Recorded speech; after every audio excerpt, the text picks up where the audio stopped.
Manifest bizim həyatımızda olmasını istədiklərimizin artıq olmuş kimi həyatımızda səsləndirməyimizdir. Amma bizim olmayan bir şeyi biz necə təsəvvür edib və orada o hissi yaşaya bilərik? Deyir Allah verməyəcəyi şeyi xəyal etdirməz. Biz burada xəyalını qururuq.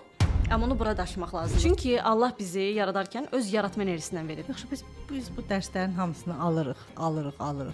Sonda nə olur? Heç kəs bizim həyatımıza təsadüfən girmir. Hər kəsin bizim həyatında bir missiyası var. Mən misal üçün çox təmizkar biriyəmsə, həyatıma pinti bir insan çəkəcək. Nəticədə qalib gələn bizim düşüncəmizdir, qalib gələn bizim beynimizdir, qalib gələn bizim ruhumuzdur. Çox pul olanın problemi çox olacaq, mən ona görə problem çox istəmirəm və ya çox pul haram yolla gəlir. Yox, mən haram pul istəmirəm, mən halal pul istəyirəm. Bu inanclar bizə imkan vermir. Pul çətin yolla qazanır, çox pul üçün çox işləmək lazımdır. Deyil əslində. Çox pul çox asan yolla da gələ bilər, çox rahatlıqla da gələ bilər. Günay Sadıqova 1988-ci ildə Bakı şəhərində anadan olub.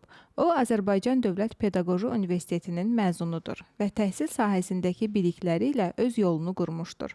Günay eyni zamanda insanlara həyatlarında dəyişiklik yaratmağı və öz potensiallarını həyata keçirməyi öyrədən bir yol göstəricidir. O, manifestasiya metodunu öyrətməklə insanlara daxili güclərini kəşf etməyə və arzularını həyata keçirməyə kömək edir. Ailəlidir, 2 övladı var.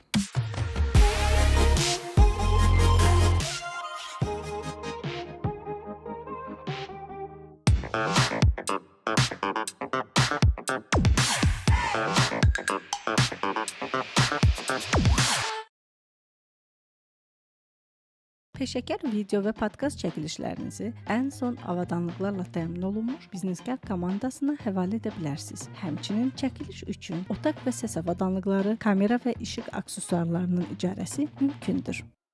Günay xanım, xoş gördük. Xoş gördük. İlk öncə oradan başlamaq istəyirəm ki, bilənlər bilir, indi bilməyənlər də izah edək ki, manifest nədir?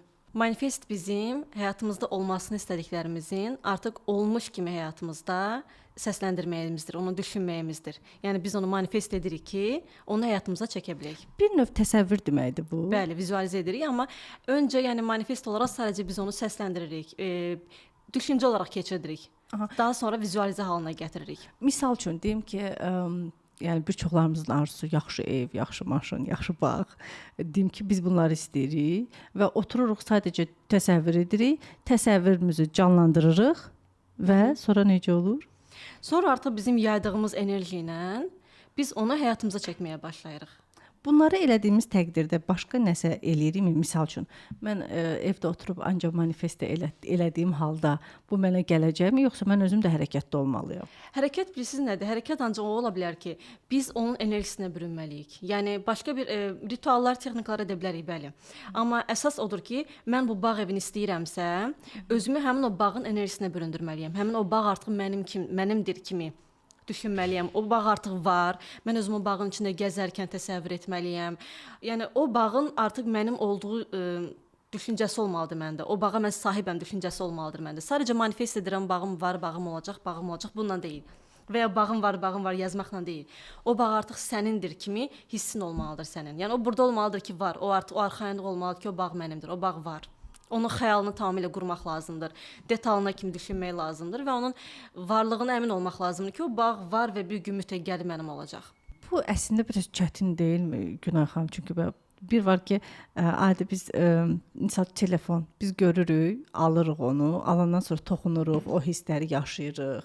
Biz bu hissi yaşadığımız üçün bizə keçir. Amma bizim olmayan bir şeyi biz necə təsəvvür edib və orada o hissi yaşaya bilərik? Bu biraz əslində bizim xəyal etdiyimiz hər şey bizim gerçəyimizdir. Yəni deyir Allah verməyəcəyi şeyi xəyal etdirməz. Əgər mən bunu əvvəlcədən xəyal edə bilirəmsə, deməli bu mənim gələcək versiyalarımın birində var. Xəyal dedikdə bütün istəklərimizi nəzərdə tuturuq. Yəni istəyimiz və biz onu əgər mən bu telefonu istəyirəmsə, bəli, mən o telefonu almaq istəyirəmsə, mən onun xəyalını qururamsa, bəli, o xəyaldır artıq və əgər mən o telefonu xəyal edə bilirəmsə, deməli o mənim gələcək versiyalarımın birində var. Mən o telefonu əldə etmə potensialım böyükdür.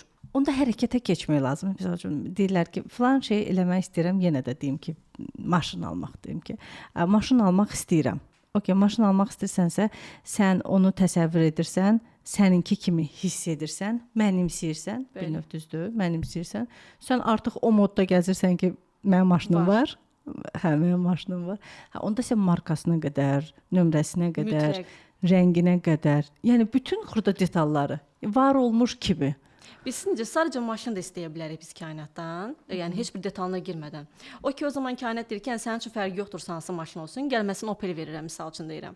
Amma əgər sən detalına girsənsə ki, mən Range Rover istəyirəm, 2020-ci il olsun, misal üçün zalı rəngi narıncı rəngdə olsun və sən detalına girdikcə, yəni kainat üçün sənin istəyin heç bir fərqi yoxdur. Sən bunu da istəyə bilərsən, bunu da istəyə bilərsən. Amma detalına girmək lazımdır ki, kainat sənin nə istədiyini bilsin və sən onu versin. Əgər bu vizualizə etmək biraz çətin olursa bəzən, o zaman biz belə bir şey təklif edirik ki, get həmin maşını tap, ona toxun, onun içini, hətta məsəl üçün test yürüyüşü belə et. Və ev istəyirsən və ya bir bağ istəyirsən, get o istədiyin bir bağın ətrafında fırlan. Gəz, yəni ona toxun ki, artıq onu daha çox mənimsəyə bilərsən. Bəli, bəzən insanlarda xəyal etmək gücü biraz çətin olur. Hər kəsdə olmasa da var insanlar da var ki, yəni deyirlər ki, mən xəyal edə bilmirəm, çətindir mənim üçün bunu beynimdə xəyal etmək. Deyirəm ki, o zaman get həmin maşını tap. Yəni salonlarda var və ya küçədə gedirsənsə, o maşını görürsənsə, o maşın yanındadır, onunla şəkil çəkdir. O maşının pəncərədən içinin salonuna bax ki, onu sonra xəyal etmək sənin üçün daha asan olacaq. Və biraz da bu xəyal etmə prosesi praktika lazımdır. Yəni bəzən çünki biz əslində uşaq vaxtı hamımız xəyal etməyə bacarırıq. Amma sonra böyüdükcə artıq bu bizdə biraz daha belə ki, korlaşır. Yəni biz artıq bu bizi inandırırlar ki, yəni xəyallar boş şeydir. Bəli. Xəyal qurma deyirlər, reallıqla yaşa. Bəli. Ona görə də biz artıq böyüdükcə xəyallarımızdan uzaqlaşırıq. Artıq o təcrübə bizdə azalır belə deyək ki. Amma yəni xəyal qurmaq təcrübəyə dayanan bir şeydir ki, yəni əslində biz onu özümüzdə təkrar bərpa edə bilərik. Yəni hər gün 1 dəqiqə, 2 dəqiqə biz artıq uzatdıqca onu, o prosesi artıq biz onu təkrar təkmilləşdirə bilərik ki, öz xəyal gücümüzü daha yaxşı möhkəmlədə bilərik. Onda belə bir sual yaranır ki, onda istədiyimizi, məsəl üçün maşın üzərindən keçib, mən istədiyim maşını hər gün onda bunun hissini hər gün yaşamalıyam. Yəni bunu hansı tezlikdə eləməliyəm? Əslində heç bir fərqi yoxdur. Əslində bircə dəfə belə bəzən kifayət edir ki, onu xəyal qurasan, onu o qədər dərin hisslə yaşaya bilərsən ki, sən onun məndə var olduğuna. O belə kifayət edər kainat üçün ki, yəni bu bunda var artıq, tamam, onu verməliyəm. Amma bəzən əgər bu hiss səndə yoxdursa, sən bunu gündəlik belə etsən, o hissi yaşaya bilmirsənsə, biraz bu proses uzanır da, belə kainatın sənə vermə prosesi uzanır. Yəni əsas olan burada hiss etməkdir. Bəli, biz burada xəyalını qururuq, amma onu bura daşımaq lazımdır. Çünki ürəyimizin yaydığı enerji beynimizdən 5000 qat daha çoxdur. Yəni biz burada istəyirik, düşünürük, amma onu biz bura daşımalıyıq ki, ürəyimiz istəsin onu. Yəni bir şey biz əldə edirik ki, onun həyəcanı ki var, onun varlığının həyəcanı ki var, o çox böyük bir şeydir. Və onun həyəcanını hiss etməliyik ki, mən bu maşını alsam, necə həyəcanlanacağam, necə sevinəcəmsə, onun həyəcanını hiss etməliyik öncədən. Və mən o bağ evini alsam, o bağ evi mənim olsun, mən onun içində gəzərkən necə həyəcanlanacağam, necə sevinəcəmsə, onun hissini mən öncədən yaşamalıyam ki, onu mən vizualizə etməliyəm ki, o şəkildə ki, onu həyatıma gerçəkləşdirə bilim. Bəs bu yolda rəqəmlər bizə nə deyir? Rəqəmlərin bilsinci, rəqəmlərin hər birinin özünün frekansı var. Yəni ümumiyyətlə kainatda hər bir şeyin frekansı var, həmçinin rəqəmlərin də frekansı var. Ona görə bəli, müəyyən rəqəmlər var ki, onların daşıdığı öz frekansları var ki, o frekanslara uyğun biz tam ki ev alma sekansları fərqlidir, maşın alma sekansları fərqlidir. Yəni əvvəlcədən onlar artıq sekans şəklində hazırlanır ki, sən tam ev almaq istəyirsənsə, filan sekans işlət və ya pul axışını həyatına gücləndirmək istəyirsənsə, o sekansı təkrarla. Bu nədir? Bunu biraz aça bilərsiniz bizim izləyicilərimiz üçün. Məsələn, sekans dediyimiz nədir belə? Yəni misal üçün 5-2-0 sekansın əsasən pul gətirmək üçün istifadə olunur.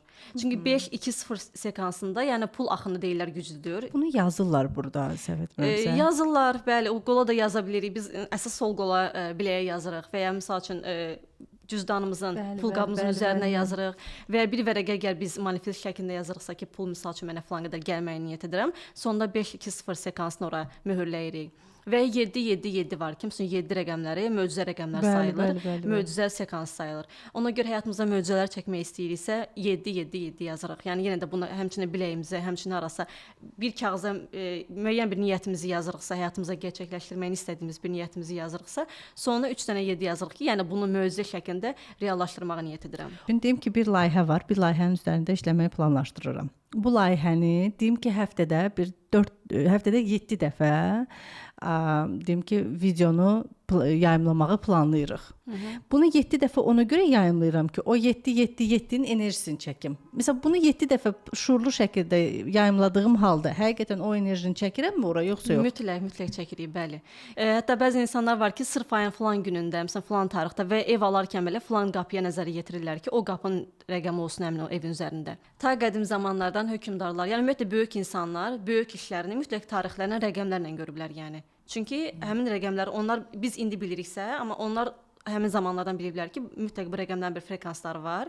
Həmin onların frekanslarına uyğun işlərini görüblər. Amma biz hələ indi bunları indi bilirik. İndi həyatımızı tətbiq etməyə başlayırıq. Bəli, müəyyən bir iş görmək istəyiriksə, onun tarixinə baxa bilərik, onun rəqəmlərinə baxa bilərik. Əslində bu da biraz inanca bağlı bir şeydir. Bəzi insanlar deyirlər ki, mənə 13 rəqəmi uğur gətirmir və ayın 13-ü heç bir iş görmür. Məsəl üçün ev alırsa 13-cü mərtəbədən almır. Amma əslində o bütün rəqəmlərin bəli, mütləq bir frekansları var və bizim həyatımızda da böyük əhəmiyyəti var. Aha. Onda biz misal üçün belə deyim də, mən mütəmadi olaraq saata baxanda telefonumda nəsə uyğun rəqəmlər çox görürəm. Misal üçün dünən bütün günüm cüt rəqəmlər, məsələn 10 10, 11 11, 12 12, 13 10. Axşama qədər bu belə gedibdi. Yəni 17 17, 16 16, axşama qədər belə gedibdi. Düzdür, mənim dünənki günüm maşallah olsun çox qəşəng gün idi. Amma bəzən uyğun gəlməyə də bilir. Amma o gün də mənim günüm yaxşı gün olur. O necə olur? Yəni o mənə oradan nə mesajı verir?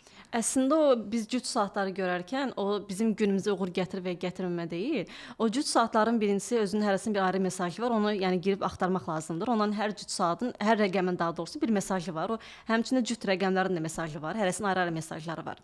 Və məsəl üçün mən daha çox 11-11 görürəm və 11-11-in də mesajı budur ki, yəni mələklərinə inan, düzgün yoldasan, niyyətlərin hamısı gerçəkləşir və ümumiyyətlə o cüt rəqəmləri görəndə niyyət etmək lazımdır. Yəni fərqi yoxdur. O mesajına belə baxmadan həmin vaxtda bir niyyət edin, bir arzunuzu tutun. Artıq onu yəni gerçəkləşmiş kimi manifest edin. Amma onun yəni sizin gününüzün uğurlu və ya uğursuz keçməyin dəxli yoxdur. Onda misal üçün bəs tarixdən necə? Deyim ki, tarix saat uyğun gəlirsə. Misal üçün bu gün ayın deyim ki 10-udur. Onu 10-10 uyğun gəlirsə, orada da tarix mənasıdır, yoxsa yenə heç bir aidiyyatı yoxdur? Əslində 10-10 tarixində biz rəqəmlərdə belə deyək də, bir rəqəmi başlanğıc rəqəmidir, 0 isə bəli bitiş rəqəmidir. Ona görə hətta ayın 10-unda biz bir post paylaşdım mən ki, həm günü bir ritual edək. Çünki 10-10 bitiş və başlanğıc günüdür. Yəni həmin gün enerjisini daşıyır. Ona görə həmin günü biz həyatımıza bitirmək istədiklərimiz və ya başlamaq istədiklərimizi bir ritual halında manifest edib belə deyək ki, onu gerçəkləşdirmək üçün. Amma onun günü də yəni belə bir şey ola bilər ki, həmin günü bizim həyatımızda müəyyən bir başlanğıclar ola bilər və həmin günü bizim həyatımızda müəyyən bir bitişlər ola bilər. Çünki həmin onun enerjisinin günümüzə bizim həyatımıza bir təsiri kimi. Amma sırf o gündən biz o günə biz bağlı nələrsə həyatımızda etmək bu elə bir vacib bir şey deyil ki, yəni sırf həmin tarixə uyğun nələrsə həyatımızda tətbiq edək. Cazibə qanunu və zidd cazibə qanunu. Bunlar nədir belə? Cazibə qanunu başa düşdük. Okay, manifest edirik, istəyirik, bilirik nə istəyirik. Bəs zidd nədir? Cazibə qanunu hamımızın bildiyi bir qanundur. Yəni biz nə isə onu həyatımıza çəkirik. Mən tutaq ki, əgər bu günlərim pozitiv enerjidəyəmsə, həyatıma pozitiv hadisələri çəkəcəm. Mən əgər mənfi enerjidəyəmsə, həyatıma mənfi enerjide olan hadisələri çəkəcəm. Bu cazibə qanunudur bildiyimiz. Amma zidd cazibə qanunu isə biz öz əksimizi çəkirik həyatımıza. Yəni mən misal üçün çox təmizkar biriyəmsə, həyatıma pinti bir insan çəkəcəm həyatıma və ya mən çox ekonomist bir insanamsa, həyatıma çox bədxərc bir insan çəkəcəm həyatıma. Bu bəs niyə ona deyirlər ki, mən əgər niyə ekonomist bir insan, qənaətçil bir insan olduğum halda həyatıma qənaətçil bir insanı çəkmirəm? Çünki mən çox qənaətçiləmsə, mənim almalı olduğum dərslər var. Və mənim almalı olduğum dərsləri mənə həmin qarşıma çıxacaq insan öyrətməlidir. Mən o insanla balans təşkil edəcəm. Mən çox qənaətçiləmsə, mən özümə qıymıramsa heç nə almağa, yəni və qarşıma çıxan o bədxərc insan mənə biraz artıq sərbəst buraxma öyrədir. Yəni biraz artıq boşla, biraz artıq sən də özünə qıy, belə deyək ki, özünə sən də xərclə. Çox təmizkar bir insan isə qarşısına çox pinti bir insan çıxa bilir. Və bu da həmin onun üçündür ki, çox təmizkar bir insan həyatına balans qursun artıq. Çünki bu çox təmizkardır və bunun həyatı əlindən axıb gedir. Yəni Yəni qarşımıza çıxan insanlar əslində deməli onlar bizə nəsə öyrədir də, düzdür? Mütləq, ümumiyyətlə bizim qarşımıza çıxan hər kəs, heç kəs bizim həyatımıza təsadüfən girmir. Hər kəsin bizim həyatında bir missiyası var. Bizə dərs vermək üçün girirlər və biz əslində qarşımızdakı insana nəyisə bəyənmiriksə, o bizə dərs vermək üçün. Deməli bizim özümüzə düzəltməli olduğumuz nələrsə var deyə o insan bizim qarşımıza çıxır və biz onu düzəltməliyik. Mən təmizkar olduğum halda mənim qarşıma çox pinti bir insan çıxıbsa, deməli o insan mənə dərs verir ki, sən çox təmizkarsan. Biraz artıq rahatla, biraz pint olmağı öyrən belə deyək. Və ya çox pinti bir insanın qarşısına çox təmizkar bir insan çıxırsa, onun da həyatında onun missiyası odur ki, yəni biraz artıq həyatına çəki düzən ver, biraz artıq təmizkarlığına fikir ver. Yəni ümumiyyətlə hər kəsin həyatında özünə dəyər verməyən bir insana qarşısına xəyanətkar bir insan çıxacaq. Çünki bu insan özünə dəyər vermir deyə, bu insan öz dəyəri o qədər aşağıdır ki, qarşısındakı çıxan xəyanətkar bir insan və yalançı bir insan onu göstərməyə çalışır ki, artıq özünə dəyər ver. Bax, mən də sənə o dəyər vermirəm. Bax, mən də... Günah xanım, onda biz bilmədən bu frekansa giririk, bilmədən bu enerjini yayırıq, yoxsa bu necə olur? Məsəl üçün, mən özümə dəyər vermirəm, deyim ki, bunu mən öz içimdə bilirəm, düzdür? Bunun qarşımdakı necə biridir ki, mən axı ona sözlə bunu deməmişəm. Əslində, siz onu içinizdə bilməyə də bilərsiniz. Siz heç bilmirsiniz ki, özünüzə nə qədər dəyər verirsiniz. Onu dərk etmirsiniz. Və bu əslində bu döngüyə giririk biz. Biz nə zaman ki artıq anlamağa başlayırıq ki, bəli, bu insan mənə dərs vermək üçün girir həyatıma. Misal üçün bir insanın həyatına bir insan girir, xəyanət edir, ikinci insan girir. Bu deyir axı nə oldu? Həyatıma girən hər kəs mənə xəyanət edəsi oldu. Deməli sənə dərs vermək istəyirlər. Sən birincidən dərs almadın, ikincidən dərs almadın. Nə zaman ki artıq anlayırsan ki, bu insanların mənim həyatımda bir missiyası var. Yəni bu insan birincisi mənə xəyanət etdi, mən dərs anlamadım ki, mən özümə dəyər verməliyəm. İkinci insan gedib mən yenə dərs almadımsa, bu döngünün içində fırlana gedir insan. Nə zaman ki artıq anlar ki, bəli, bu insanlar təsadüfən girmir mənim həyatıma. Hər birinin həyatında mənim bir missiyası var. Və missiyası da odur ki, yəni artıq özünə dəyər ver. Artıq öz dəyərini bil, artıq özünə qiymət ver. Və o zaman artıq sənin qarşına çıxan insan, sənə dəyər verən insan çıxır, sənə qarşı dürüst olan insan çıxır. Yəni biz bunu dərk etmədiyimiz zaman bu döngünün içində biz gedirik. Nə zaman ki artıq dərk edirik ki, qarşıma çıxan insanların heç biri təsadüf. Ümumiyyətlə, yəni bizim həyatımızda olan insanların heç biri təsadüf deyil. Hətta atamız, anamız belə təsadüf deyil ki, yəni biz öncədən ruhumuz bu insanları seçir gəlir ki, həyatıma ki, mənim almalı olduğum dərslər var və bu ata, ana mənə bu dərsləri verəcək. Bu valideynlər mənə, bu ailə mənə bu dərsləri verəcək deyə biz düşürük bu ailəyə. Yaxşı, biz bu dərslərin hamısını alırıq. Sonda nə olur?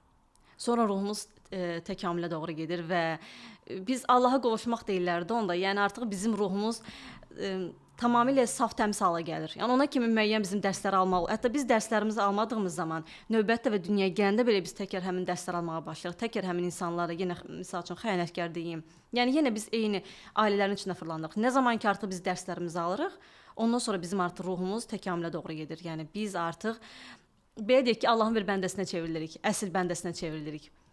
Kamil oluruq onda. Bəli. Kamil bir ruh oluruq. Kamil bir ruh oluruq. Çox maraqlıdır. Səhifənizdə çox maraqlı bir video blog gördüm. Dodaq boyası ilə aynanın qarşısına müəyyən bir məbləğ yazılmışdı. Və ilk öncə bu metod çox cəlb edici bir videodur. Onu qeyd etmək istəyirəm. Çox diqqətimi çəkdi. Və orada qeyd etmisiniz ki, bu mənim həyatıma gətirmək istədiyim bir məbləğdir. Onda bu manifestin bir növüdür, yoxsa? Eynən. Bəli. Biz onu güzgüyə yazırıq, aynaya yazırıq. Amma o elə bir ayna olmalıdır ki, yəni gündəlik gördüyümüz, baxdığımız bir ayna olsun. Ancaq özümüzün, yoxsa evdəkilər? Fərq etmir, ailə üçün hər kəs. Yəni bağlı baxmadığımız bir ayna deyil. Yəni gündəlik qarşısına tez-tez keçdiyimiz bir ayna olmalıdır ki, hər dəfə aynanın qarşısına keçdikcə bizim o rəqəmləri görürəm. Məsəl üçün mən o rəqəmləri görürəm və hər dəfə manifest edirəm ki, sən mənim olacaqsan, sən mənə gələcəksən və ya falan vaxta kimi sən mənə gələcəksən. Yəni biz artıq bunu Onda vaxt da qoyuruq. Burada vacib bir dünyası. Mən qoyuram, bəli. Aha. Mən qoyuram çünki siz əslində kainat dəqiqliyi sevir. Yəni mən sadəcə manifest etsəm ki, sən mənə gələcəksən, kainat o pulu mənə 5 ilə də verə bilər, 10 ilə də verə bilər. Yəni çünki mən əslində kainat üçün heç bir vaxt təyin etmirəm. Onun üçün heç bir konkret bir misal göstərmirəm. Amma mən vaxt qoyduğum zaman kainat çalışır ki, yəni ümumiyyətlə çalışır, ümumiyyətlə kainat üçün yəni bunlar çox asan bir şeydir. Səhət bizim beynimizdədir, çətinlik bizdədir, yəni biz limiti qoyuruq beynimizdə. Kainat üçün, yəni əgər mən o qədər inancım yüksək olsa, kainat o pulu mənə 1 saniyə içində belə verə bilər. Amma limit bizdədir ki, mən o pulu həqiqətən gətirə biləcəm həyatıma falan vaxta kimi. O inanca bağlı artıq bir şeydir. Bəli, mən onu güzgüyə yazıram. Hər dəfə güzgünün qarşısından keçdikdə artıq ona baxıram və o mənə şiuraltı manifest oldu. Yəni mən hətta niyyət etməsəm belə, hər dəfə o məbləği gördükcə o mənim şiuraltıma ötürülür. Ya mən onu gözümlə artıq mənim şiuraltıma ötürülür ki, bəli, falan qədər məbləğ. O məbləğ mənə gələcək. Və həmin mən o enerjiyə bürünürəm, o enerjini yaymağa başlayıram. O kainat da bizim o enerjimizi alır və eynisini də təzədən başlayır biz onu qaytarmağa. Əslində bunu biz indi başlamışıq bunları eləməyə. Xarici məşhurlar bir neçə il əvvəllərdən bunları ediblər manifestlər. Hətta Jim Carrey deyirdi ki, mən çox kasıb vaxtımda bir kağıza çek yazmışdım. Səhv etmirəmsə neçə milyon manat yoxsa nə qədərsə məbləğ. Yazıb deyir, pul qabıma qoymuşdum ki, bu mənə gələcək. Və ondan sonra çox məşhur bir kinosunun təklifini alır və həmin məbləğ ona gəlir. Yəni bu da həmin şeydir. Mən güzgüyə yazıramsa o çek olaraq yazar və ya kimsə adi bir kağıza yazar. Yəni bunlar hamısı əslində manifestin növləridir. O da kimin inancı, kimin ürəyi. Burada ürəyin sözünü də dinləmək lazımdır. Ürəyi məsəl üçün nəyə yatırsa, onu da rahat şəkildə eləyə bilər. Bəli.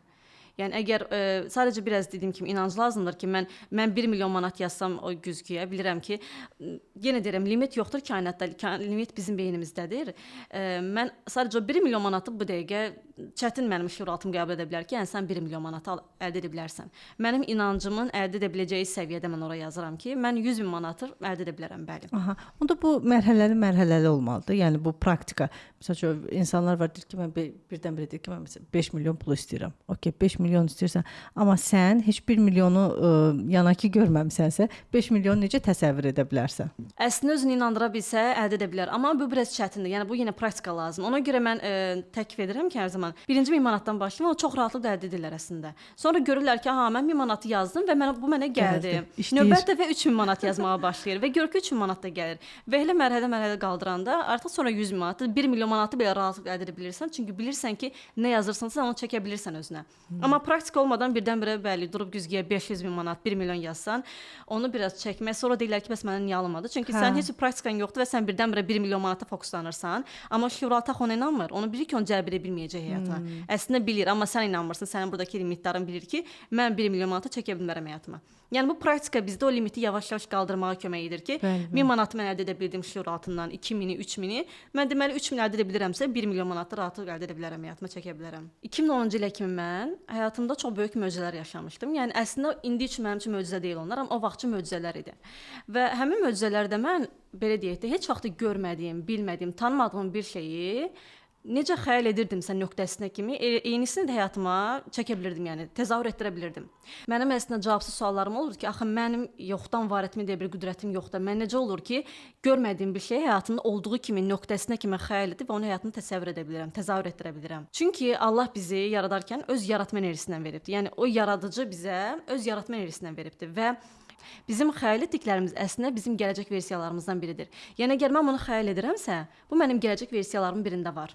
Bizim gələcək versin. Bizim dünyaya yenidən gəlişimizdə günah olaraq yox, günah gəlməyəcək. Xeyr, belə deyək də.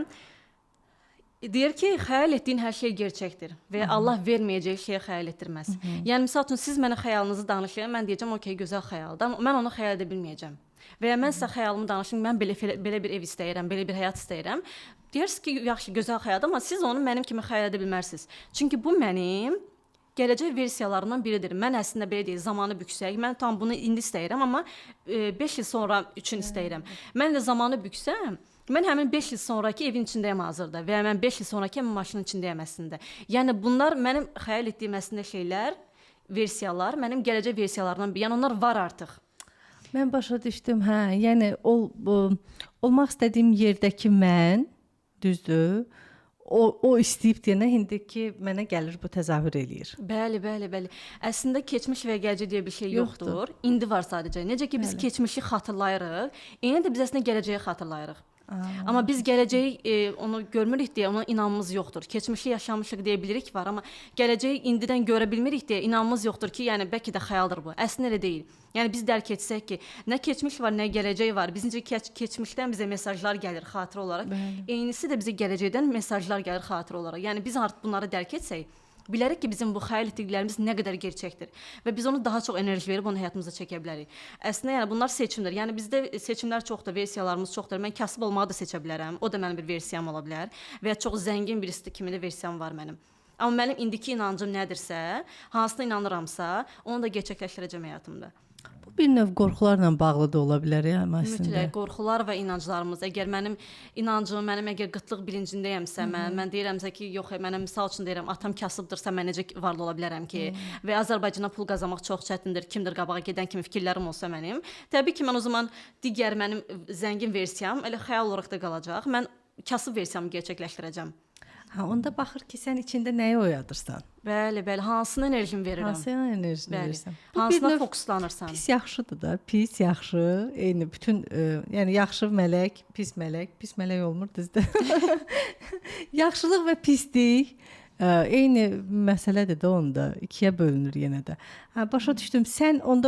Biz onda bu günlərin sabahki günümüzün hansı olacağını indidən yol açırıq. Bəli. Və əgər biz özümüz seçmişiksə, deyim ki, siz deyən kimi Azərbaycanda pul qazanmaq olmur, dırnaq arasında. Burada qazana bilmirsənsə, başqa harda necə qazanacaqsan, nəysə, bu başqa mövzudur.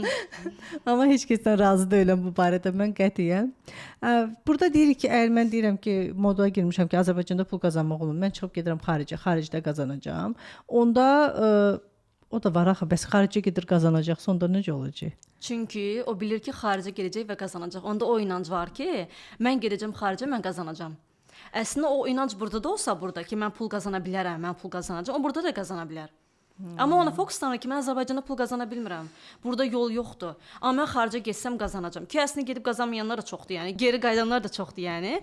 Amma ki, elə insanlar da var ki, bəli, o qədər inancı da olurlar ki, mən gedəcəm xaricə, tutuzuracağam, mən qazanacağam. Bu inancla gedir deyə və gedən kimi ona da gözəl yollar açılır ki, xaricdə bəli o qazanırdı. Yəni hamısı yenə də bizim bu inancımızdan asılıdır. Peşəkar video və podkast çəkilişlərinizi ən son avadanlıqlarla təmin olunmuş Biznesgar komandasına həvalə edə bilərsiniz. Həmçinin çəkiliş üçün otaq və səs avadanlıqları, kamera və işıq aksesuarlarının icarəsi mümkündür. Çox maraqlıdır ya bizim inanclarımız. Biz bu inanclarımız axı o qədər kök salıb bizdə oturublar ki, biz heç onun inanc olduğunu bilmirik. Biz bunun həqiqət olduğunu zənn edirik. Bunu tərpətmək çox çətindir əslində. Bir insanın inancını əlindən almaq, bir insanın həyatını belə inanclar ola bilər ki, məhv eləməyə gətirib çıxarda bilər. Bu inanclarla bəs necə başa çıxaq? Necə tutaq ki, bu inancımdır, bu həqiqətim deyil mənim? Əslində o inancları birinci dərk etmək lazımdır ki, məndə belə bir inanc var və bu mənfi inancdır. Və bu mənfi inanc mənim həyatımı yönləndirir. Bəli, çoxumuz biz bunu bilmirik. Elə mənfi inancın arxasınca tutub gedirik həyatımızı. Misal üçün belə deyək də, mən universitetdə oxuyana kimi çox eşitmişdim ki, qara pişik önümüzdən keçəndə işin düz gətirmir.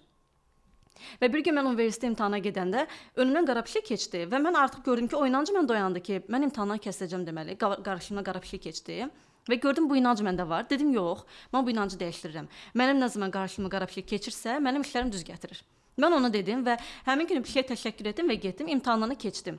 Və ondan sonra mən nə vaxt qarşıma qara pişik keçirəmsə, özümə ona kök eləyirəm ki, sevinirəm ki, aha, bu gün işlərim çox qəşəng gətirəcək. Bu gün çox qəşəng şeylər olacaq. Mənim qarşımdan qara pişik keçdi. Yəni biz nə zaman ki o inancımızı tapırıq ki, məndə bu mənfi inanc var. Misal üçün deyirlər ki, çox pul olanın dərdi çox olar. Yəni bu əslində bizdə çoxunda var. Və bu belə deyək ki, bu da əslində bizim özümüzü qoruma biraz inancıdır ki, məndə çox pulum olsa mənim çox dərdim olar. Və mən nə zaman ki mən artıq bu inancımı tapıram özümdə ki, mən niyə belə fikirləşirəm? Axı çox pul olanın dəri çox olmur. O zaman mən başlaram bu inancımın üzərində işləməyə ki, xeyr. Çox pul olanın dəri çox olmur. Çox pul olan çox da xoşbəxt ola bilər. Çox da gözəl həyat ola bilər və o zaman mən başlaram artıq zəngin olmağa. Amma mən nə zamana kimi ki, çox pul olan dəri çox olar inancını bildirəm. Onun üzərində işləmirəm. O pul da çox mənə gəlməyəcək. Çünki şüuraltı məni qorumağa çalışır ki, bax ha, çox pul olan dəri çox olur. Sən birdən pulun çox olsa, sənin dərdin çox olacaq. Və ona görə mən nə qədər pul desəm də, o arxadakı o inanc ki var, çox pul olan dəri çox olar, çox pul olanın düşməni çox olar və ya çox pul haram yolla gələr kimi inanclar var. O inanclar məni qorumağa çalışır. Çox maraqlı mövzudur. Baxın, mən birdən belimə belə bir fikir gəldi. Mən uşaq vaxtı hələ çox balacaydım, məktəbə gedirdim. Məktəbə gedən vaxtı mən Yasamalda böyümüşəm. Yasamalda hər 4 qapıdan bir audəçi insanlar ola bilirdi.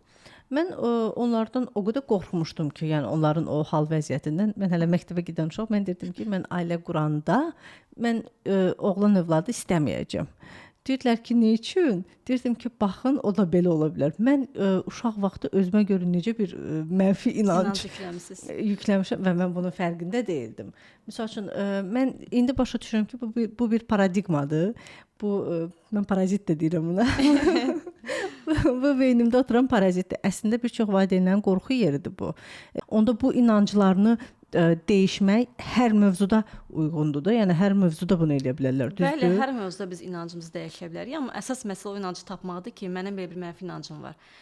Yəni yenə deyirəm, biz valideynlərimiz çox sayda bu inanclarla gedirlər və onlar artıq belə deyək ki, yəni 70 yaşına kimi bu inancla yaşayıbsa, ondan artıq sonra dəyişməyə çalışmıram da, çünki bilirəm ki, artıq bu insana çətin olacaq bu 70-dən sonra bu inancı dəyişmək. Amma bizim hələ belə bir şansımız var ki, biz bu inanclarımızı tapıb və dəyişə bilərik. Və belə bu istənilən mövzuda ola bilər. Hətta biz sağlamlığımızla bağlı belə inanclarımızı dəyişib, məsəl üçün özümüzü daha sağlam edə bilərik, müəyyən xəstəliklərin öhdəsindən gələ bilərik. Yəni bunların hamısı inanca bağlı bir şeylərdir. Əslində inanc da bir günə dəyişən bir şey deyil, bunun da biraz zaman alır. Çünki mən deyirəmsə ki, bu gündən bu inancı dəyişdim, amma sabahsı gün mən həmin situasiyaya düşəndə təkrar həmin inanc mənə kök qaldıracaq yenə. Və məsələ budur ki, həmin inancın üzərində işləmək lazımdır və bu biraz disiplin tələb edir. Bəli. Onda disiplin deyəndə Günay xanım, necə biz bunu gündəlik rutinimizə salmalıyıq ki, məsəl üçün burada nə etməliyik? Məsəl üçün mənim ağlıma gəlir ki, məsəl üçün mən deyirəm ki, özüm üçün istədiklərim listəsini tutum. Hər gün axşam TT dalğasında özümə bunları deyim, ondan sonra yatım. Gözəl texnikadır. Doğrudan hələ eləməmişəm düzdür. Ümumiyyətlə edirəm amma gözəl texnikadır. Çox gözəl texnikadır. Çünki həmin vaxtda şüuraltı açıq olur və siz nə desəniz onu qəbul edəcək beyninizə. Yəni o sırf yatmağa getdiyim vaxtdır. Yuxulu. Bir səhər oyanan vaxt da bu yuxulu vaxtı deyirlər ki, istədiklərinizi təkrarlayın, manifest edin, xəyallar edin. Bəli. Bir də artıq yatmağa gedəndə, hətta yatana kimi yataraq düşünün yəni. Yataraq düşün. Bunu hətta düşünürəm ki, misal üçün bunu düşünürəm ki, bunu eşitmişdim. Özüm öz səsimi telefona yazıram. Bir musiqi ilə bunu qoyuram. Yavaş-yavaş, sakit, inandırıcı formada bunu deyirəm. Düzdürmü bu? Düzdür, çünki öz səsinizdir və özünüz ki, o səs sizə daha inandırıcı gəlir. Çünki öz səsinizlə eşidirsiniz onu. Bir var YouTube-dan açıb kiminsə səsi ilə qulaq asırsınız o manifestlərə. Bir də var artıq öz səsinizlə qulaq asırsınız. Onun şüuraltınız daha rahat qəbul edir. Çünki sanki siz danışırsınız, içinizdəki sən danışırmış kimi onun şüuraltı daha rahat qəbul edir beyninizdə. Bəzən deyirlər ki, məsəl üçün axşam o manifestlərin bəzilərini qulaq asanda mən deyir ki, siz bunu dinləyib oyaqda qala bilərsiniz, yata da bilərsiniz. Mən onu başa düşmürəm. Yatanda bəs bu prosedur necə olur? Axı mən yatmışam, mən orada heç nə eşitmirəm. Axı siz yatsınız, sizin beyniniz açıq qalır. Siz beyniniz yatmır, onu yenə də şüuraltı qəbul edir. Hətta belə bir texnika var. Texnika deməyim mən buna.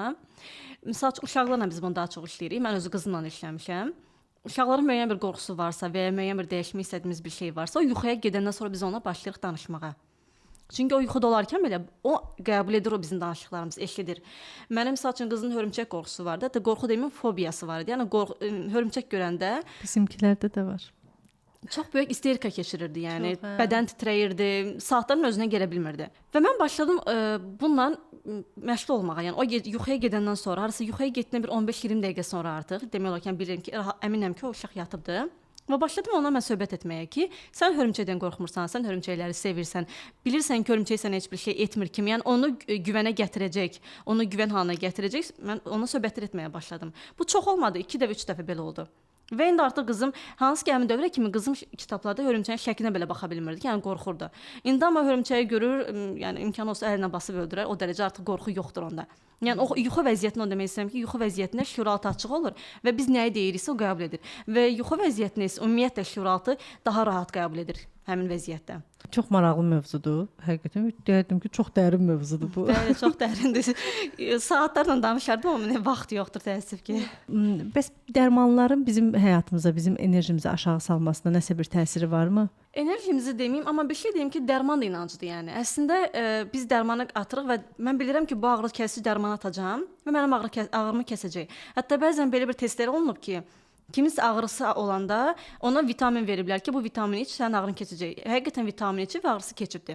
Çünki o inanır ki bu dərman atacağam və mənim ağrım keçəcək. Həmçinin müalicələr də. Amma hansı ki biz öz inancımızla da dərman qəbul etmədən belə, yəni bu biraz yanlış anlaşılmasın, mütləq müalicə olmalıdır. Amma ki onunla yanaşı belə necə deyirlər ki, xəstə vaxtı mütləq pozitiv enerjide olun.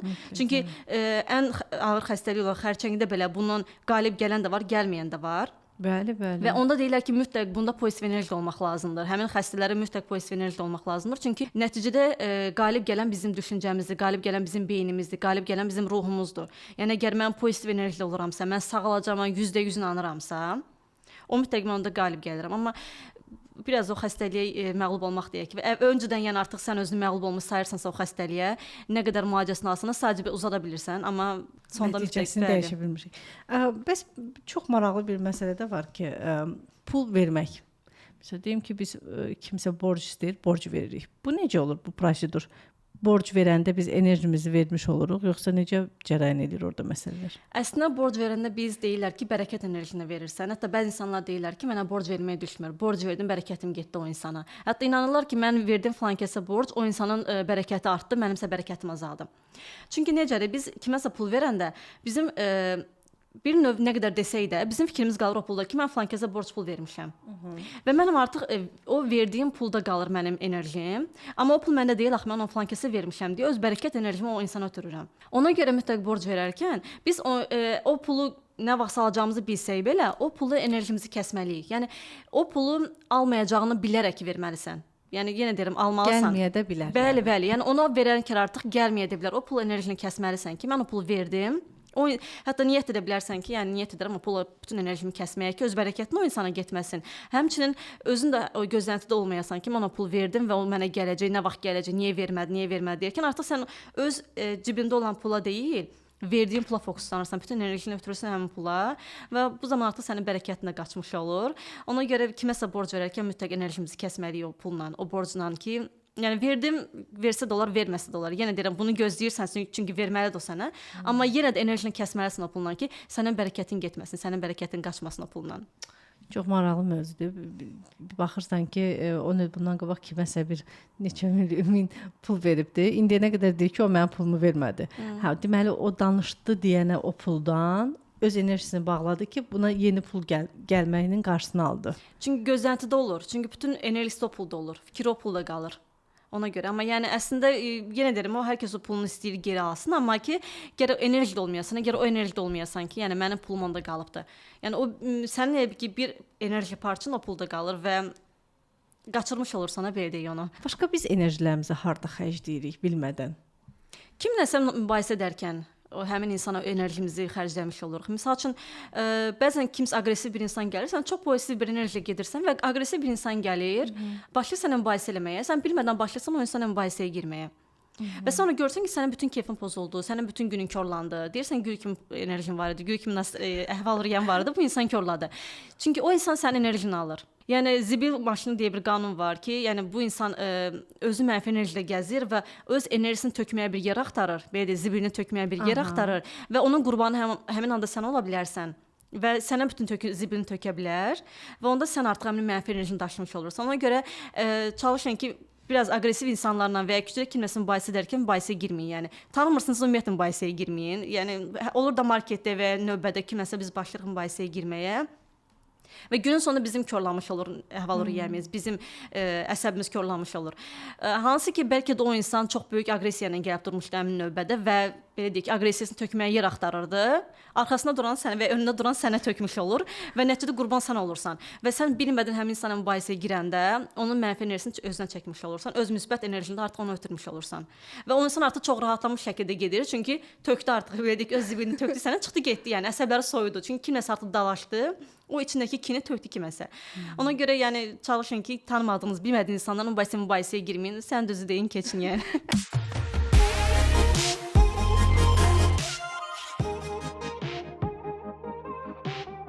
Əgər mübahisə qaçınılmaz olursa, onda biz necə özümüzü aparaq? Çünki bəzən deməyim də özümdən danışım ki, hissləri cilovlamaq hər dəfə də əlimizdə olmaya bilər. Deyirlər indi Nə oldu sən hirslənmədin? Amma hirslənirsən axı, yəni mümkün deyil, qaçınılmazdır. Onda vəziyyəti necə ələ ala bilərsən? Ümumiyyətlə mən yəni əgər kimləsə mübahisə edirəmsə və sonra görürəm ki, artıq mənim enerjim mənfiyə doğru gedir. Özümdən başlayıram ki, bitdi. Yəni həmin insan enerjim bağımı kəsirəm. Çünki bilirəm ki, mən o insanla mübahisə etmişəmsə, hələ də o insanın enerji alış-verişindəyəm. Yəni mən onunla ötürürəm içindəki əsəbimi, o enerji, mənfi enerjini ötürürəm, o hələ də məni ötürür və biz o enerji alış-verişində oluruq həmin insanla. Və mən görürəm ki, bu mənə mənfi təsir edir, artıq mənim içində əsəb oyanır və mən deyirəm ki, bitdi. Yəni niyyət edirəm sənin artıq enerji bağımı kəsməyə. Mən artıq bu andan etibarən pozitiv enerjidəyəm və onu biraz da vizualizə etmək lazımdır ki, sanki yəni kəsirsən və ya bir sanki arada bir qırmızı ip var və ya bir qara ip var və onu mən kəsirəm. Bu münasibətlərdə də belədir. Bəli. Məsəl üçün baxırsan ki, uzun bir münasibət yaşayıblar və hər şey bitibdir, amma sən yenə də onunla bağlı nələrsə xatırlayırsan. Bu da münasibətin bağlarıdır əslində. Bəli, bəli. Biz əslində yəni əslində bu hər kəsdən olmur, amma müəyyən insanlar olur ki, onların enerji bağları hələ də qalmış olur. Yəni durduq yerə sənin ağlına gələ bilər, sən durduq yerə onun ağlına keçə bilərsən və ya durduq yerə bir şeylər xatırlaya bilərsən. Bu əslində enerji bağlarıdır ki, həmin insanla sənin aranda o enerji bağları hələ də bitməyib, hələ də davam edir enerji bağları. Əslində enerji bağları heç kəslə, yəni bizim hər birimizin arasında tanımadığımız insanlarla bir aramızda enerji bağları var. Amma bu nə qədər qatıdır, nə qədər bizə enerjisini ötürə bilirdən asılıdır. Və əgər o keçmişdəki insanlar var ki, hətta pis münasibət də ola bilər ki, hələ də biz onu pis xatırlayırıq, o insanı xatırlayan üzülürüksə, deməli aramızda bir mənfi enerji bağları var. Mütləq ki, o enerji bağlarını kəsmək lazımdır. Çünki sən də elə də onun enerjini ötürürsən və bu da sənin ziyanın. Çünki sənin enerjin ona axır hələ də. O enerji bağını mütləq kəsmək lazımdır ki, öz enerjini özünə qaytara biləsən, bərpa edə biləsən özündə.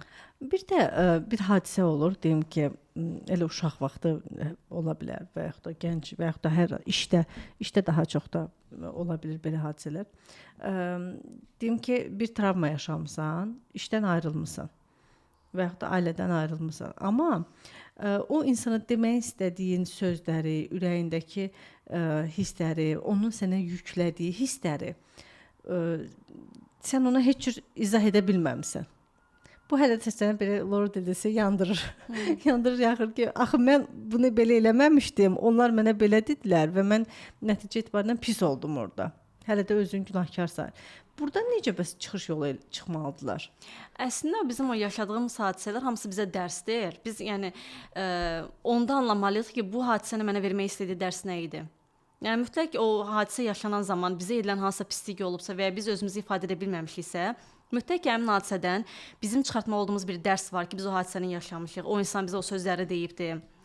Amma həmin vəziyyətdən çıxmaq üçün isə sadəcə özünü bağışlamaq lazımdır və yəni o çünki həmin vəziyyəti geri qaytarıb o insana üz-üzə gəlib sözləri deyə bilməyəcəyinə görə mütləq həmin özünü bağışlamaq lazımdır ki, okey, yəni bu gün sənin səhvin deyildi. Oldu, keçdi. Sənin almalı olduğun dərslər var idi ki, almalıydın. Yəni almaya bilərik. Bəzən biz bütün dərslərimizi ala bilmirik, dərk edə bilmirik bütün dərslərimizi. Amma onu biz özümüzü günahkar sayaraq öz enerjimizi salırıq aşağı. Ona görə nə yaşayırıqsa yaşayaq, özümüzü mütləq bağışlamalıyıq, özümüzü olduğumuz kimi qəbul etməliyik ki, oldu, keçdi. Yəni bu sənin günahın deyildi, bu sənin səhvin deyildi. Olduğu kimi qəbul et, yaşanmalıdır, yaşadın, keçdi, getdi. Yəni özümüzü ilk öncə özümüzü bağışlamalıyıq, nə olursa olsun. Özümüzü olduğumuz kimi qəbul etməliyik, nə olursa olsun. Yəni əslində bizim indiki dövrdə insanların ən çox əziyyət çəkdiyi kasıbçılıqdır, belə deyək ki, maddi durumdur. Və bu da bizim qıtlıq bilincimizdən gəlir. Bu qıtlıq bilincidə biz özümüzdə görməsəydə, bu bizim atalarımızdan, babalarımızdan, çünki məlum məsələ onlar müharibə dövrlərindən gəliblər. Onlarda qıtlıq dövrləri olubdur və həmin dövrdə onların beyinlərinə düşən qıtlıq düşüncələri ki var, onlar bizə həm geni vasitəsilə ötürülür, həm də ümumiyyətlə biz ailənin içində böyüyəndə neyinirsən, çox pul lazım deyil, azacıq qaşımız ağrımaz başımız, çox pul dərd gətirər kimi inanclar bizə o qədər verilir ki, biz artıq həmin inanclarla böyüyürük. Ona görə biz çox pul istəmirik. Şuur altında istəmirik. Əslində şuur üstündə hamı çox pul istəyir. Arxadakı inanclar var ki, həmin inanclar bizə imkan vermir ki, biz komfort zonamızdan çıxaq, gedək o pulu həyatımıza çəkə bilək. Yəni çünki kainatda heç bir limit yoxdur. 1 manatı və ya 1 milyon manat kainat üçün eyni bir şeydir. Biz incə 1 manatı çox rahatlıqla həyatımıza çəkə biliriksə, biz istəsək 1 milyon manatda çox rahatlıqla həyatımıza çəkə bilərik. Amma beynimizdəki o limitlər var. Hansı ki o inanclar var ki, onlar imkan vermir ki, biz onları həyatımıza çəkə bilək. Çünki mən fikirləşirəmsə ki, çox pul olanın problemi çox olacaq, mən ona görə problem çox istəmirəm və ya çox pul haram yolla gəlir, yox mən haram pul istəmirəm, mən halal pul istəyirəm. Bu inanclar bizə imkan vermir. Yəni mənim əslində təlimlərdə də, ümumiyyətlə fərdi seanslarda da ən çox dediyim odur ki, mütləq inanclarınızı tapın ki, sizdə hansı inanclar var arxada. Bunu bir kağıza yazaraq tapa bilərik. Yəni müəyyən bir kağıza yazırsan ki, mən pulla bağlı hansı inanclarım var. O inancları kağıza yazırsan və onun önündə həmin inancını müsbətə dəyişirsən ki, Çox pul halal yolla da gələ bilər. Və ya bizə deyirlər ki, çox pul çətin yolla qazanır, çox pul üçün çox işləmək lazımdır. Deyil əslində. Çox pul çox asan yolla da gələ bilər, çox rahatlıqla da gələ bilər. Yəni bu inancları tapıb dəyişmək lazımdır və o inancların üzərində azı 21 gün işləmək lazımdır. Çünki 21 günə bizdə yeni neyronlar əmələ gəlir. Bizim hansı ki kök salmış neyronlarımız 21 gündən sonra əgər 21 gün biz həmin düşüncənin üzərində işlədiyimiz zaman köhnə neyronlar başlar yavaş-yavaş sönməyə və yeni neyronlar əmələ gəlir, yeni inanclar əmələ gəlir. Azı 21 gün həmin cümlələri manifest şəklində təkrarlamaq lazımdır ki, yeni inancı yeni koda çevrilsin və ondan sonra artıq ara-ara mütləq həmin inancla işləmək lazımdır ki, köhnə inancları biz artıq itirək, yeni inancları həyatımıza tətbiq edə bilək ki, daha çox pul həyatımıza çəkə bilək.